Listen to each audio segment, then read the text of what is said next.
folks, Chris Daley here, and I'm always privileged to have the means of working with my partner Janice to interview Jamaicans doing wonderful things all across the globe. Today we have such a great case. We have Miss Pauline Binder. She's an author. She migrated to New York City, which pursued a degree in sociology, and she worked at the sociology at Metropolitan Hospital. Upon retiring, she, of course, pursued a second career in writing. Currently, she's been writing poetry and short stories and essays. Her works have been published in many literary magazines, such as The Gleaner and other places, and even Jamaicans.com. I invite you to settle in, come listen, and discover a vibrant way with words. To do the interview would be my partner, Janice. Janice, take it away. Wow, thank you, Chris. Hi, Pauline. Hi, Janice. How it's so good to hear from you. I love this book because it has I'm glad such to hear that. resonance.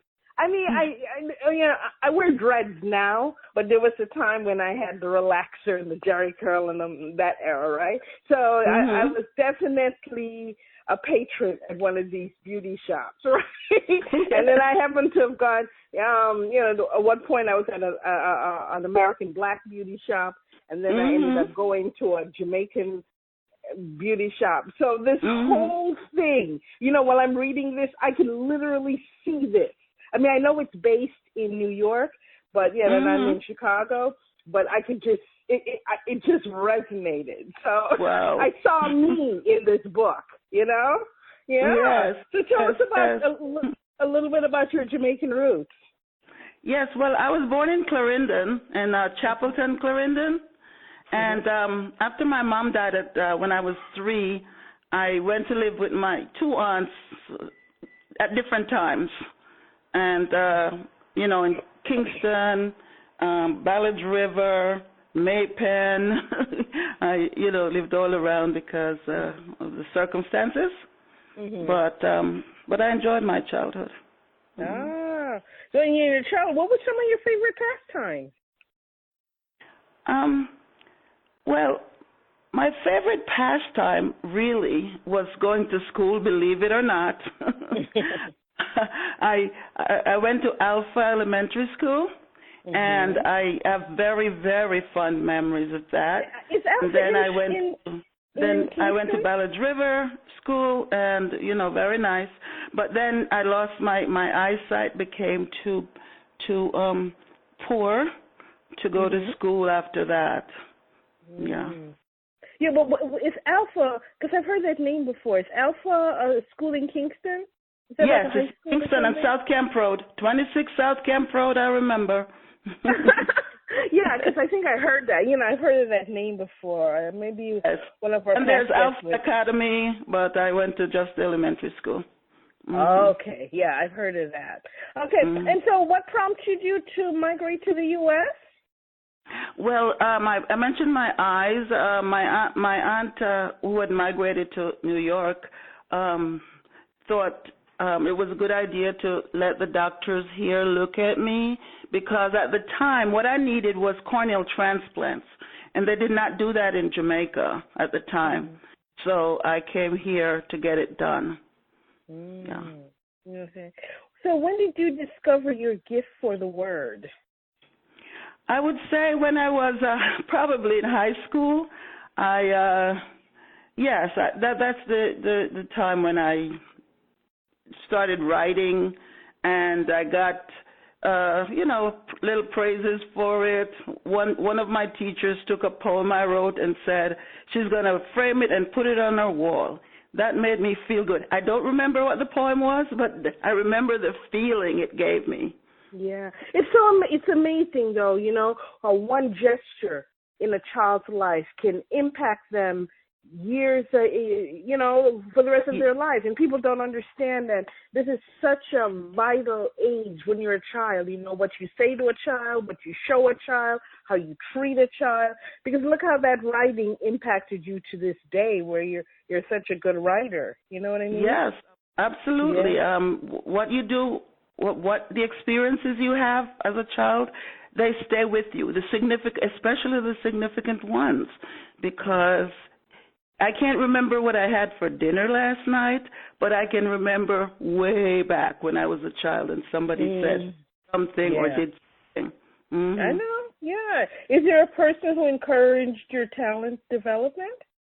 I would say, mostly teachers. Mostly teachers that did that. That's probably why you like school. Yeah. That's true. Yeah. Mhm. Yeah. Mostly. What motivated the topics and themes you pursued? Because, I mean, when I'm reading this book, you're going back and forth. You're doing a Jamaican thing, and I could see that. And then you do an American scene, and I could see that. What motivated the topics and themes? Well, starting with the beauty shop, I thought this is a place where a lot of Jamaica, especially in weekends, we're going to do our hair and all that. So you have a community right there, and you have a lot of people that so you gather them together, in a place, and you tell their story, basically. Yeah, and whether it is a Caribbean beauty shop or an American Black beauty shop, I think we have the same ingredients. I wouldn't say ingredients, but certainly the same experiences from that context. At least for women, it's a place where you could relax, just get away from it all, and just feel really good about yourself. So the beauty shop served as a backdrop for your book. What triggered such a scene? I mean, I know from my perspective, but I mean from yours. Why did you choose the beauty shop? Well, the reason I chose it was, just because of what I said. And in beauty shops, they say people will tell stories about themselves that they wouldn't tell their significant other. For some reason, you feel free, in that community, and you just open up and talk, and you're talking, and all of these things come out. Yeah, and then also there was the significance of touch, because someone's grooming you. Because I don't know, you're into psychology, so you know that humans need to be touched about 8 times for the day to really thrive. So the fact that someone's touching your hair, grooming your hair, you're relaxed, and you have that human connection, I would think.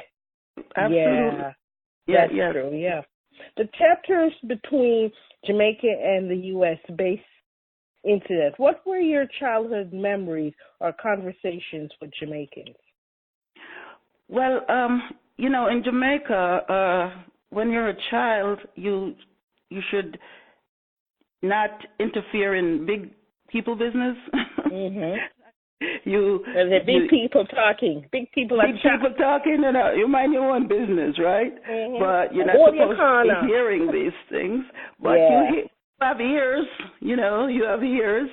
And I heard, I used to hear a lot of stuff, not exactly like as I wrote it, because, it's not based on people, but you take those experiences, those words, and you think about it, and you mix it up, and, and you mix it up in a nice soup, and then there it goes. And then there you get it. Yeah, kind of like the chapter where it had the twins, Iris and Lily Crawford, exchanged some really personal things. You know what I'm saying?